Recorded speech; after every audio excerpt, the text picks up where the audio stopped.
I'm going to see if I can do this entire episode in the time that it takes my tea to stay warm.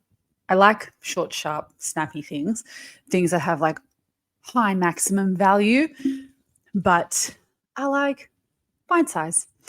I'm just making my dessert tea that I felt like I had to just tell you. If you've never heard this tip before, you're welcome in advance. Sometimes when you want a sweet treat, when that like 3 or 4 o'clock hits, please go and get yourself a dessert tea. So these are my line of teas, D's teas. When you put a little bit of honey and a little bit of milk, hopefully plant milk, with your dessert tea, it makes it like this delicious hot chocolate creation. It's so good, and I highly recommend it. And the best part about it, you know that everything I do, it has a functional element to it. It is going to help you stabilize your blood sugar levels. And the reason that you're often wanting a 3 or 4 o'clock snack in the first place is because you didn't do a good enough job of being able to stabilize your blood sugar prior to that point. So dessert tea comes in, it's a therapeutic tool that you can use. It actually helps and improves your biology, and it will help to reduce those cravings. So not only are you having something sweet that is purely the taste of nature, absolutely no sweeteners in there whatsoever, not even natural ones, no natural flavors, nothing, just the goodness of nature. That's all it takes. Now, I am being a little bit of a risk taker because Phoenix is asleep upstairs. He will be awake at any moment, but I'm just trusting the universe that he's going to wake up in his right time so that I can get episode 2 of this podcast out to you. What a Mouthful is a representation of everything that I like to talk about. I have had this like real like strong inkling about my throat chakra lately, and am I really communicating like the things that I really want to communicate? And if I'm honest, really honest, even though I've had amazing success in my business in hormones and in being able to transform women's hormones and really change people's lives, I feel like I haven't been as honest about the holistic transformation, or maybe I haven't led with that, and maybe that's, probably not been a disservice to people, but just a lot of people have not known what a holistic transformation working with me can be. Because when I say the word health, I don't just talk about your physical health. I'm not just talking about how your cells talk to other cells or the neurotransmitters that get created or the gut microbiome. That's not just what I'm talking about. When I talk about health, and this is what I'm so happy to lead with these days, I'm really talking about what is your holistic health? What is your mind, body, cell to soul health? What is your faith? How does your faith, change and influence your physical health and the way that things manifest physically in your body? Let me just give you a quick example of this. When I launched the PCOS project, I didn't really talk about this much, but it's like the most fundamental thing that I learned. So I don't know why I didn't share it. Maybe I was worried that people were going to think that it was not scientific, because everything I do has always been compared against medicine, Western medicine. And I've been grilled in the past for like, you don't have a literature review, whatever it is, a random control trial, placebo, double-blind study that backs up what you're saying. It's like, yeah, because I work with human beings, and human beings are also energetic beings, and we're also emotional beings. And working with people has meant that I don't have to rely on the science. The science sometimes isn't applicable to the people that I'm talking to or working with. And when it comes to PCOS, one thing that I've noticed, an emotional tendency that has shown up and manifested physically for women, and it's something I'm going to bring so much more of this. I do so much of this with my private clients, and I do so much of this now with the new launch of Fertility Magic. This is going to be what it is all about, because this is the holistic way that I have always viewed health. Is if you think about PCOS, you see PCOS as being like a highly androgenic syndrome, which means there's more male hormones, right? So the male energy, the masculine energy, is a very doing energy. So if you were to separate doing and being, you would have the doing of things being a very masculine energy, so very like much taking action, and the being more a feminine energy. And so that would be like you're surrendering, you're trusting the universe. So when you look at the tendencies or the personalities that a lot of women take on for various reasons, and we could go into so many reasons around this, and this is what I'd love to do in part 2, to show you some more examples of this. But for whatever reason, women feel the need to become doers, to overdo things, to overachieve things, to think that hustle mentality and hustle mode is the only way that they're going to achieve their dreams, and that there's not there's not ease and flow, there's only hard effort, and that your amount of hard work and your amount of effort will correlate to your amount of success.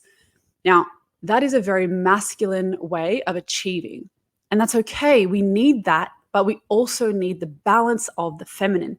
We also need the creativity. We also need the surrendering. We also need the trust. And so being able to balance that emotionally and energetically is when PCOS begins to be healed. And I had to learn that the hard way, because I was an overachiever and a type A personality, and I would never rest. Oh my God, rest was like for the weak, right? I would just be like, psh, rest. Like, as Gus used to say, sleep when you're dead. And it just, what that does is that depletes your energy so much and doesn't allow you to expand. And I feel like rest is a very expansive way. It is the, I guess, has the ability to expand your energy, and the doing contracts your energy. And so you have to have a balance of the two, because it's like if you try to, I'm lost my words because I've never done this before, but when you shoot an arrow, okay, so you shoot an arrow, the analogy is the further back you can pull that arrow, if pulling back the arrow was rest, it allows that arrow, once you release it, to go much further. And so that really that the inability to go far and to just float forward, that doesn't happen, because after a period of time you burnt yourself out, because you're holding that the back part of the arrow. Goodness me, I don't even know what it's called, but you guys, I know you're tracking with me in terms of what I'm trying to talk about, the elasticy part. If you're holding that so tight, but it's only just a little bit, like it's a little bit back, and you're holding on really, really, really tight, you're just gonna, like that arrow, you're gonna let it go eventually, maybe because of force, because you have to, okay, which is like burnout. It's not gonna go very far. But if you give it time to pull it all the way back, you have all of the rest and recovery. You have all of that time for really expanding your energy, working on yourself, transforming yourself. When you do things, when you are productive, when you are doing the stuff, you're taking the action, you're planning and all that sort of stuff, you become so much more potent in the target. And that's what creates success. It's the balance that creates success. And so when you look at it physically, manifesting in women's bodies is that women who act like toxic men get these toxic male syndromes. PCOS, by definition, is a high androgen syndrome. It's a high masculine energy syndrome. And so women who are overachievers, who have that super stressed, and they're super doing things, and they're burning themselves out, and they think they've got to just be on all the time, and they don't rest when they have their period, and they just truck on, and they just, I'll be fine, she'll be right attitude. That is an imbalance. And that is what creates PCOS. Now, in my own journey, I had to undo all of that. I had to learn how to rest, how to actually switch off. I would not do things, and I would passively rest. And I was like, oh my God, this is so hard, because I thought that I had to be productive all the time. And hustle culture, my friends, is dead. Why? Because we're seeing that it doesn't work for anybody. It doesn't even work for men. We have to have a healthy balance of the two. Now, that's just one example. The other example, PCOS is a great example, because for people trying to fall pregnant, PCOS is a massive reason why women are infertile. They say 1 in 5 women are infertile because of PCOS. And isn't that interesting that the most feminine thing that you're going to ever experience is pregnancy? It is the ultimate surrender. It is the ultimate loss of control, right? You cannot control what's going on inside your body. Your body takes the lead, and you just have to trust it. You have to trust your body and your baby. It is the epitome of the most feminine energy you'll ever bring in, sit with, experience in order to create that baby. So it's really interesting that the one of the massive reasons that women sometimes can't fall pregnant is because of this high testosterone and quite toxic testosterone energy syndrome, right? Of course, it has physical manifestations and we always have to deal with the physical as well. But if we ignore the energetic side of it, the emotional side of it, then we're never going to really solve the problem. So I really wanted to frame this second episode with how I'm doing things differently now and why this holistic way of looking at things is the answer for couples struggling to fall pregnant, is the answer for hormonal balance, is the answer for women being their absolute best selves, even as mothers, right? Like we learn these lessons now and we learn them early because, oh my goodness, they are coming back, right? They are coming back whether we learn them now or we wait until we have, a child who is a toxic masculine kid that we then have to teach them how to stop doing and how to just rest and be, which I can tell you is in part what Billy teaches me. She teaches me how to have boundaries and she teaches me and reminds me constantly that self-care is super important and connection is super important. Like she reminds me that all the time. And I know there are lots of kids that can do that, but it's really interesting when you look at your life and you can look at the energetic and the emotional lessons that life has for you and that physical manifestations of things actually have. It's so amazing to go, wow, there's so much correlation between like the energetic world and the physical world. I just came off like the coolest reading. I really want to get her Instagram right. So just let me look it up really quick because I'm also on YouTube here. So I know you guys can see me. It's like Esoteric Jade or something like that. Anyway, I'm going to get it for you. Yeah, Esoteric Jade, guys. This woman is wild. Energetic health and wellness, energetic healer, quantum readings, Reiki practitioner, astrology, sound. Like we did a quantum spectrum board reading. That's what it was. And it was phenomenal. She said to me, and this is like, I don't care if you believe in like readings or energetic healings or whatever. It doesn't matter. It doesn't matter because I know that a bunch of spirit babies are trying to talk and connect to me so that I can connect to you and I can bring them earthside. That is what I know for sure. Some of you will think I'm batshit crazy. I don't care because the craziest people change the world. Okay. So I don't care if you think I'm crazy. My methods work. Okay. They just do. And yeah, so what she basically said to me was when we did this reading, she just gave me so much confirmation in what I'm doing. And like, it is like all these like little inklings and all these like energetic things that I'm like, the universe, I know the universe is trying to talk to me. I keep seeing all these synchronicities. I mean, I even had a vision. I literally had a vision and I was like, okay, let me just explain the vision really quickly. I had this vision of mountains. Now I'm a beach girl. I don't think of mountains. I don't fantasize about going to the mountains. I don't know. I just had this like vision of a mountain. Like this is while I was meditating, right? So I believe in meditation. I meditate like pretty much every day. And I just had this like really clear vision of mountains. Anyway, I was really unsure if I was going to bring finance on for Fertility Magic. And I was like, do people really want to have like a finance partner? And do I really want to go down that road? And do I want to have to learn all that stuff to make sure that, and then I thought, you know what? No, it's worth it.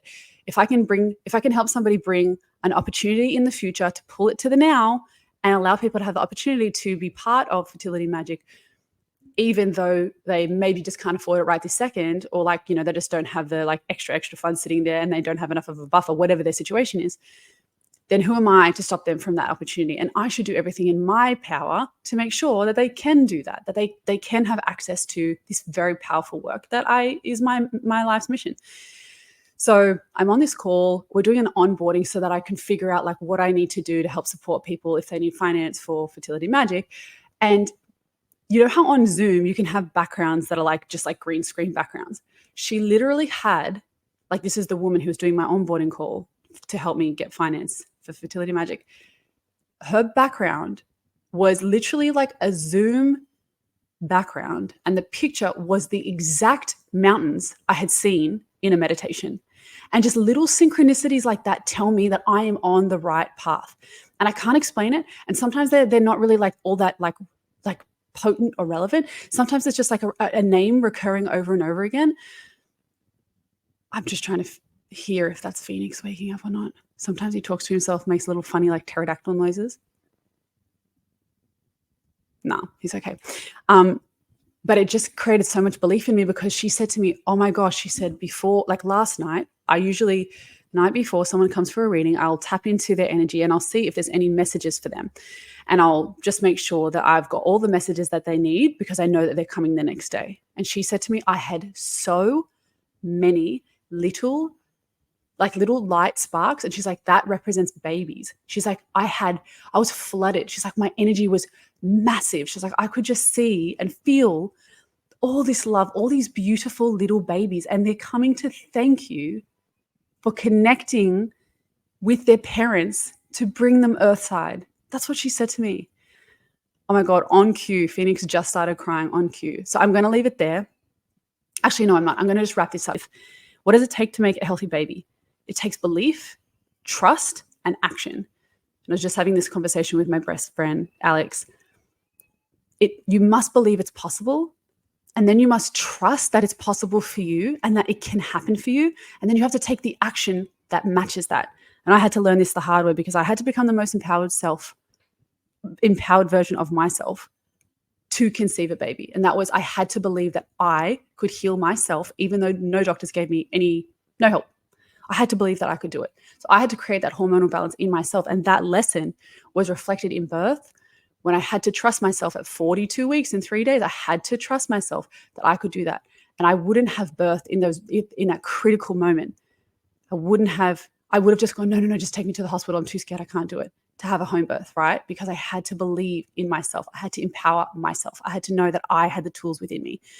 And that is the beautiful thing about when you understand like emotional and the energies and the universe and how the universe plays out all these lessons for us. It's really important to be reflective and understand what are the lessons here for me? What are the lessons and how do they translate to my physical being? Because the lessons will repeat. Okay. Love you guys. I'll see you in the next episode. I'm really going to go into like what it takes to make healthy babies. And we're going to go into like the physical and a little bit more of the emotional. I hope you enjoyed this episode. I like that it's short, only 17 minutes. So enjoy that. I'm going to go get Feeny Bean. Okay, bye.